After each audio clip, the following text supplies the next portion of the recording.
A guerra era um lugar sangrento, onde você tinha que se acostumar a ver os seus amigos que você acabara de fazer morrendo no dia seguinte por explosões ou granadas, cercado de pessoas com deficiências que não tinham quando entraram na guerra, ferimentos enormes que nunca terão cura. Se perguntando a cada vez que vai para outro campo de batalha se amanhã vai ser com você. A realidade da guerra era muito forte e muitos soldados precisavam ficar sob substâncias para poder lidarem com isso. Muitos, ao retornar para casa, nunca saíram da guerra. Era difícil dormir sem sonhar com aquele inferno, sem sonhar com seus inimigos apontando para você, e muitos não acordavam. Uma onda de pessoas passaram a infartar durante os sonhos. Os sonhos sempre foram pequenas fatias de morte que provamos ao longo da vida até o sono final. E foi com essas notícias no jornal que as inspirações para Freddy Krueger surgiram no cinema.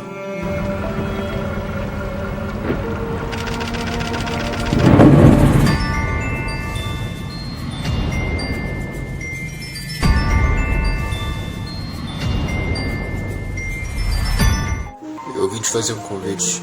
Belisca seu braço e deixa um like nesse vídeo, só pra ver se você não tá sonhando. Faz um sanduíche, se acomoda bem, porque esse vídeo vai ser bem completinho. Conto com você, que você comente e dê ideias para os próximos icebergs, compartilhe com seus amigos e deixe seu like para que esse vídeo não seja esquecido no YouTube. O método de apresentação será o iceberg, começando com informações rasas, em seguida informações médias e por fim as informações mais profundas e marcantes.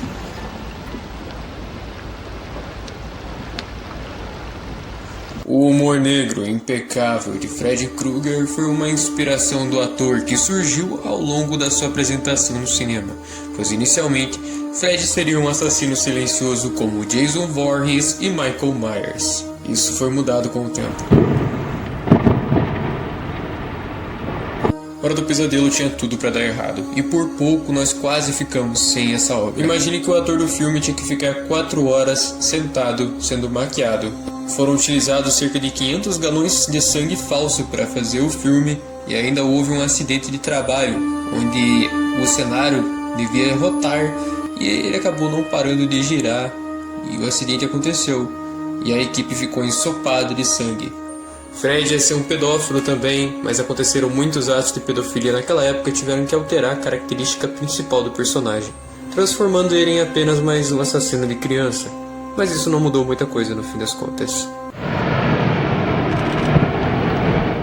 É isso mesmo, vários estúdios ficaram conhecidos por terem perdido a ideia do Freddy Krueger, rejeitando ela, mas o primeiro a se mostrar interessado foi ela mesma, a Disney. Porém, a Disney queria melhorar um pouquinho, deixar um pouco mais leve o Freddy Krueger para que as crianças pudessem assistir ele. É claro que o Craven não gostou da ideia e rejeitou, né, cara? Salvou o Freddy. Ao chegar ao Brasil, nas telinhas, Freddy recebeu 2 dublagens diferentes, uma da Globo e a outra do SBT. Se vocês gostarem da ideia, eu posso trazer alguns vídeos aí analisando para descobrirmos qual é a melhor. Coincidentemente, a rua em que o presidente John Kennedy foi assassinado se chamava Elm Street, o nome que está no título original do filme, embora o nome na versão original não seja dito nenhuma vezinha durante a trama.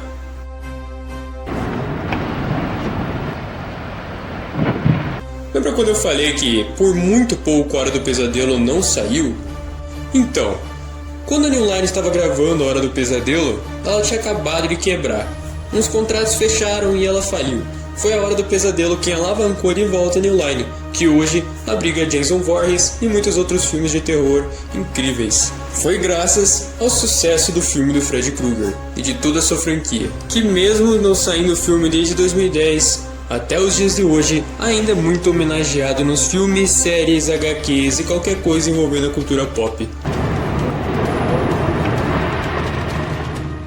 Robert Englund, responsável pela pérola do Freddy Krueger, atuando como ele nos cinemas, revelou ter se inspirado em outro mito no terror, Klaus Kinski, para toda a personalidade do Freddy, enquanto o nome de Freddy Na verdade, é Frederick Charles Krueger. Segundo o autor de Fred, se inspirou no nome de um garoto que fazia bullying com ele no passado, e seu visual em um mendigo que lhe dava muito medo quando pequeno. Fred inicialmente não teria um rosto todo queimado e esfacelado, mas sim seria um cara muito feio, que soltaria pus pela cabeça a todo momento. Mas o pessoal não gostou muito dessa ideia porque seria muito difícil na hora de maquiar e não gostariam de colocar uma marionete no cenário. Então foi mais fácil dar uma alteradinha no visual.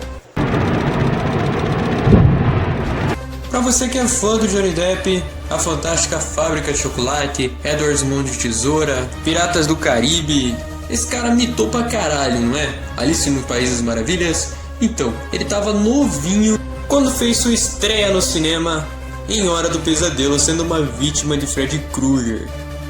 Cara, vale citar que Robert Englund saiu pra dar uma volta com o Johnny Depp, enquanto ainda tava com a maquiagem do Freddy. Eles pararam num restaurante e logo que foram atendidos, Robert Englund se virou pro atendente e o cara deu um grito imenso. Desde então, Robert Englund não sai mais dos estúdios pra se alimentar ainda com maquiagem.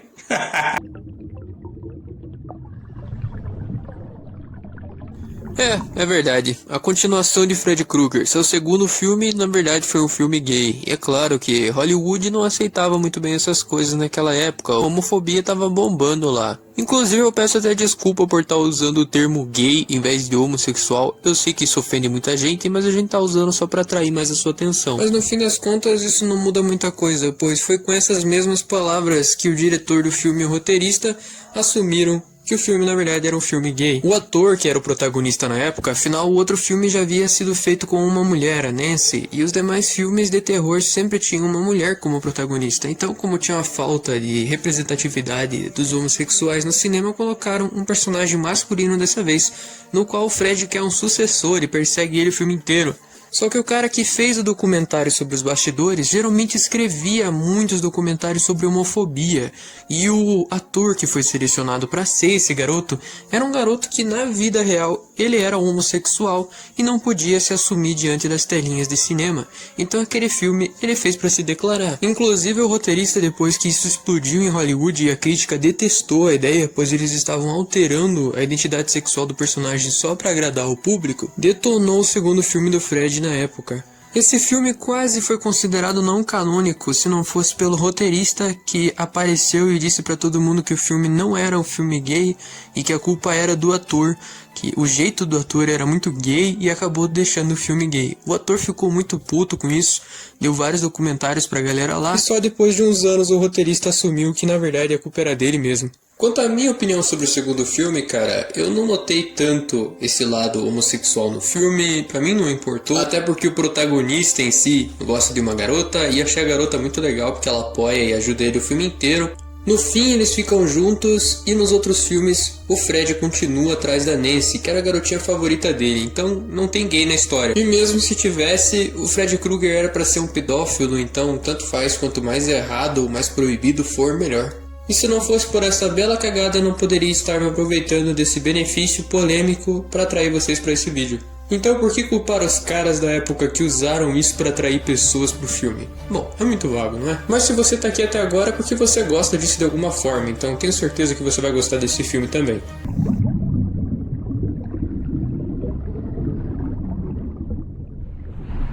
Sendo bem sincero, só entre mim e você aqui, esse canal, ele não produz o conteúdo que você gosta simplesmente para te agradar. Nós fazemos o conteúdo que você gosta porque temos isso em comum. Então muitas vezes a sua opinião não vai combinar com a nossa. Nenhum de nós é o dono da verdade. Mas uma coisa é certa. O filme do reboot de 2010 de Freddy Krueger, A Hora do Pesadelo, foi muito mal julgado. Houve muito preconceito com esse filme. Por quê? O lendário Rotten Tomatoes, que adereça as críticas, ele não beneficia filmes de terror, ou seja, é filme de terror, o Rotten Tomatoes já baixa os pontos do filme só por causa disso. E se tem cenas de sexo, ele já aumenta os pontos só por causa disso. Cara, eu não acho isso muito certo. O que você acha? E na maior parte das vezes em que um blog, um youtuber vai falar sobre esse filme, ele não dá uma olhada no filme, em todos os outros que vieram antes, não tenta olhar a questão da política, ele não pega leve com um reboot, ele não especula sobre o reboot, entendeu? Ele só fala que o reboot é ruim. Por quê? Porque ele vai ali, vê a sinopse e vê a crítica. A crítica diz que é ruim e a sinopse do filme é a mesma do primeiro, é o mesmo roteiro, clonaram o roteiro, então tá ruim, melhor ver o primeiro, não é? É assim que eles pensam. O Robert Englund tava ficando velho, não podia mais fazer os filmes do Freddy Krueger, eles precisavam de um novo ator, mudaram uma coisa aqui ou ali e refizeram o mesmo filme, deram uma atualizada, botaram efeitos muito melhores do que estavam lá, mesmo os antigos sendo práticos e esses aqui sendo especiais, ainda assim ficaram bons, não todos, mas ficaram bons. Disseram que a atuação do ator ficou ruim porque ele ficou inexpressivo, mas cara, sinceramente, isso me deu muito mais medo do que o Fred costumava me dar. O Fred era engraçado, e eu não ia ver os filmes do Fred porque achava engraçado, eu queria ver pra ter medo, é terror. Então que bom que o filme voltou a ser terror. A Nancy mudou totalmente, fizeram uma adolescente bacana, sabe? O filme não é melhor que o primeiro, mas ele é bom, vale a pena conferir. Pois é, como um crossover, Freddy vs Jason também foi uma espécie de reboot, pois reinventou e alterou algumas coisas da história do Jason, tanto quanto a do Freddy. Eu já falei sobre isso, inclusive, lá no iceberg do Jason que eu fiz, eu vou deixar o card aí na tela pra vocês. Esse Freddy que vocês viram em Freddy vs Jason não é o mesmo que a gente viu na franquia. Sim, eles são muito parecidos e têm o mesmo ator, porém, Elm Street e Crystal Lake existem no mesmo universo nesse crossover para que os dois personagens pudessem se encontrar. Porém, é claro que ninguém fez uma crítica gigante destruindo o filme pelas coisas que foram mudadas, pelo fato de ser um reboot e principalmente por ter pego a receita do roteiro inteiro do King Kong vs Godzilla, que agora tá na moda, e eu fiz um vídeo analisando e comparando esses dois filmes para você ver que na verdade são o mesmo, só muda os personagens. Como eu disse, isso não muda nada, o filme continua sendo bom, e é como o Robert Englund disse, qualquer adolescente que assistir Freddy vs Jason num Blu-ray vai amar, não precisavam ter feito um reboot correndo, sabe? E graças a isso e o preconceito que rolou com o reboot, Robert Englund anunciou que se chamarem ele topa, mesmo estando com mais de 70 anos, com muita dor nas costas, não conseguindo ficar parado tanto tempo para fazer a maquiagem do Freddy. Ele disse que se sacrifica para esse filme, se for preciso, mas que ele faz um reboot do Freddy vs Jason 2. Tudo em nome da arte. Robert Englund, você é foda, cara.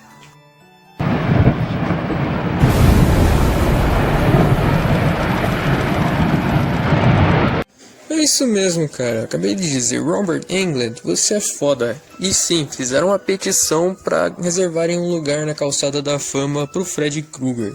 Super apoio, né, cara? Não tem o que dizer, mano. O cara literalmente mitou. E graças ao personagem Freddy Krueger, muitos outros personagens tiveram espaço no rumo do cinema. Tenho certeza que esse é um dos personagens que merece um filme bom de verdade. Pois já faz mais de 10 anos que a gente não tem um filme do Freddy, né, cara?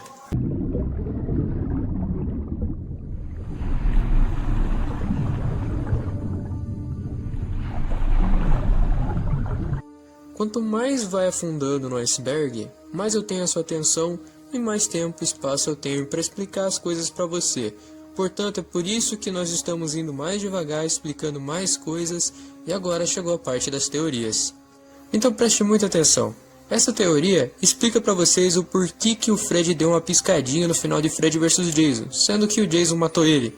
Bom, essa teoria diz que na verdade o Freddy não morreu, e que o Jason estaria dormindo e portanto sonhou com isso tudo. Contudo, Robert Englund disse em uma entrevista que essa piscadinha que ele deu no final foi a despedida dele pro público do personagem. Isso não anula a teoria, mas é interessante o detalhe, cara. Legal.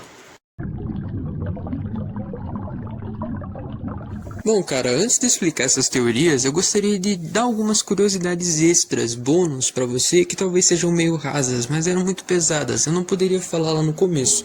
São um pouquinho profundas, ok? Freddy sofria bullying, já nasceu psicopata e matava animais, incluindo os mascotes da classe, como uma espécie de vingança pelo bullying. Sem falar que ele era agredido e abusado diversas vezes pelo seu padrasto, até o momento em que o Freddy matou ele com uma navalha. O Freddy, ele era órfão, afinal, sua mãe morreu. E a forma que Freddy nasceu não foi nada simples. Sua mãe era uma freira chamada Amanda Krueger, que ficou sendo refém por muitos dias em uma penitenciária.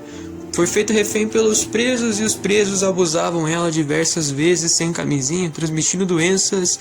E bem, aí o Fred nasceu, né, cara? Então o personagem é bem complexo, é bem pesado. E a menininha que você vê sempre aparecendo nos sonhos do Fred é uma garotinha que tem poder de viajar entre os sonhos também, o mesmo poder do Fred. A diferença é que ela sempre tá ali e sempre acompanha o Fred, porque essa garotinha é uma menininha que está em coma há muito tempo. Isso nós vimos no HQ. Tem algumas versões aí em série, se eu não me engano, em que a personagem ela não está em coma, mas é interessante ressaltar isso. Por isso que ela sempre está dormindo nos filmes. Bom, por que eu precisei ressaltar tudo isso? Caras, tem uma teoria que explica os poderes do Freddy Krueger, afinal isso nunca foi falado abertamente pra nós. Mas no terceiro filme descobrimos que cada pessoa tem nos sonhos um poder que sempre quis ter. Afinal, se você sonha com isso, é importante pra você, está nos seus sonhos e acabou. Outro fato que é muito importante ressaltar é que o Freddy Krueger, na versão canônica inclusive, fez um pacto com demônios do sonho para que ele fosse uma espécie de operário deles. Ele fosse um dos demônios dos sonhos que pegariam várias outras pessoas em nome deles. E aquele cenário cheio de ferros enferrujados que o Fred leva as pessoas para matar é a fábrica onde ele foi cremado anos atrás pelos pais das crianças que ele matava e na versão rebutada abusava.